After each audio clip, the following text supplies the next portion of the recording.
Icyubahiro Musenyeri umushumba wa diyoseze yacu ya Kabgayi, nyiricyubahiro Musenyeri Smaragdi, umwepiskopi uri mu kiruhuko cy'izabukuru, basaserdoti b'Imana, nyakubahwa umuyobozi w'umurenge wacu wa Nyamabuye, bakristo muri hano, inshuti mwese mukurikiye kuri Pacis TV hirya no hino no kuri Radio Mariya Rwanda, Kristo Yesu akuzwe. Turabaramukije kandi twifuriza Noheli nziza n'umwaka mushya muhire.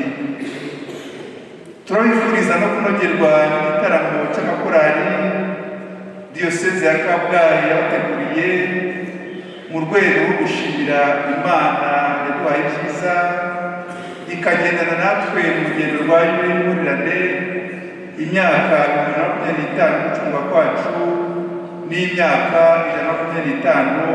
125 inkuru nziza imaze igeze mu Rwanda. Ku itariki ya 4 z'ukwezi kwa kabiri 2024 twari twahuriye hano muri Bazilika nto ya Kabgayi dutaramira Imana twitegura gutangira urugendo rwa Yubile rwatangiriye hano ku itariki ya 10 z'ukwezi kwa kabiri 2024 mu rwego rw'igihugu.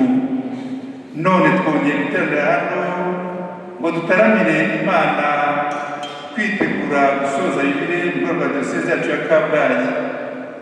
Imihango ikazabera muri paruwasi ya Ruhango ejo ku itariki ya 11 z'ukwa mbere 2026, ikazabiburirwa n'igitambo cya misa kizatangira saa 4. Insanganyamatsiko rusange ya Yubile mu rwego rwa Kiliziya yose igira iti abagendana amizero, nk'uko nyir'ubutungane Papa Francisco Imana y'uko ridashira yabitumenyesheje.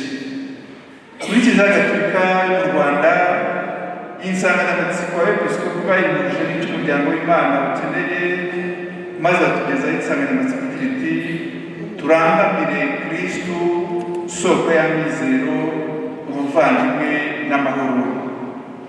Urugendo rwa Yubile twakoze mu gihe cy'imyaka 2 rwaranzwe n'imihimbazo n'ibikorwa binyuranye byagiye bibera mu diyoseze yose no mu paruwasi yacu. Diyoseze ya Kabgayi nk'uko babwiye yabimburiye izindi, hatangizwa ku mugaragaro urugendo rwa Yubile ku itariki ya 10 z'ukwezi kwa kabiri 2024. Kuva ubwo byiciro binyuranye by'umuryango w'Imana byagiye bihimbaza Yubile: abana, urubyiruko, abiyeguriye Imana, abasaserdoti, abarayiki, umuryango n'ibindi byiciro. Hakozwe n'imihimbazo izirikana ku masakaramentu ya batisimu, Ukarisitiya n'ubusaserdoti. Igihe cya Yubile cyabaye igihe gikomeye mu buzima bwacu bwa roho, ubwa Kiliziya n'ubw'imibereho y'abantu. Cyabaye igihe abakristo twakiriye n'impano idasanzwe y'Imana, igihe cyaranzwe n'imbabazi z'ibyaha, kwivugurura mu kwemera kugira ngo twubake ubukristo butajegajega. Twaje hano muri iki gitaramo kugira ngo twitegure gusoza Yubile. Twaje hano kugira ngo mbere na mbere dushimire Imana. Ndagira ngo rero muri aka kanya twakire abitabiriye kino gitaramo.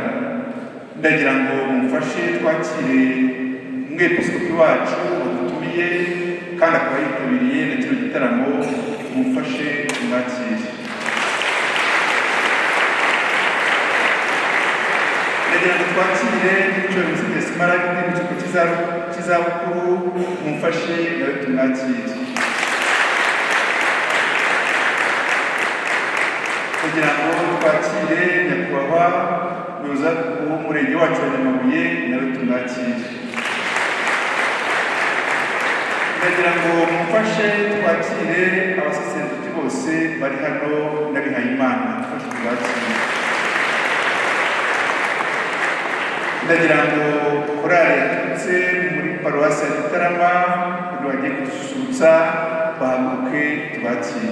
Korali nyuma yego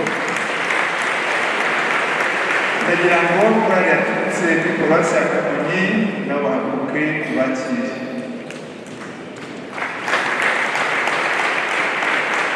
Ndagira ngo korali ebyiri zaturutse kuri paruwasi ya Kabgayi nabo bahaguruke tubakire.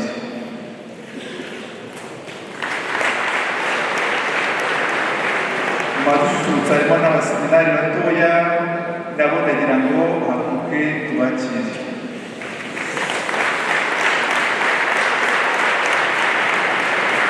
Kandi n'abahanzi ku giti cyabo nabo turabakiriye.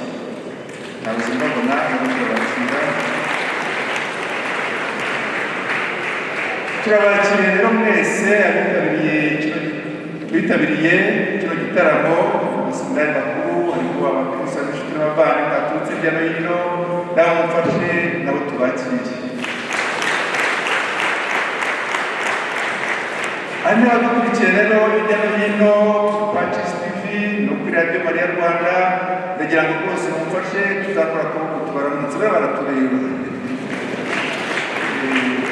Turabaramukije. Ni byiza rero bavandimwe umwanya nk'uyu nguyu dusubize amaso inyuma tukareba uko urugendo rwagenze, rwatanze, tugafata ndetse n'imigambi y'ejo hazaza. Ibyo rero tuzabikora mu rwego rwa Kiliziya ndetse n'urwego rw'umuntu ku giti cye. Imbuto ni nyinshi dushimiramo Imana, ariko cyane cyane icyo twakwibandaho ni uko ibyiciro binyuranye by'umuryango w'Imana byihatiye kurangamira Kristu, soko y'amizero, amahoro n'ubuvandimwe, maze bagiriramo imbaraga nshyashya zo kwivugurura Kristu. Ndifuriza buri wese rero ko yasoza ibyo neza, maze gukomeza urugendo rwacu rwa Kristu, turangamiye Kristu, turanga koko n'amizero, amahoro n'ubuvandimwe. Ndashishikariza rero abari hano n'abadukurikiye kuri Patris TV ndetse no kuri Radio Mariya Rwanda ko ejo twazahurira muri paruwasi ya Ruhango turi benshi kugira ngo dusoze urugendo rwacu rwa Yubile.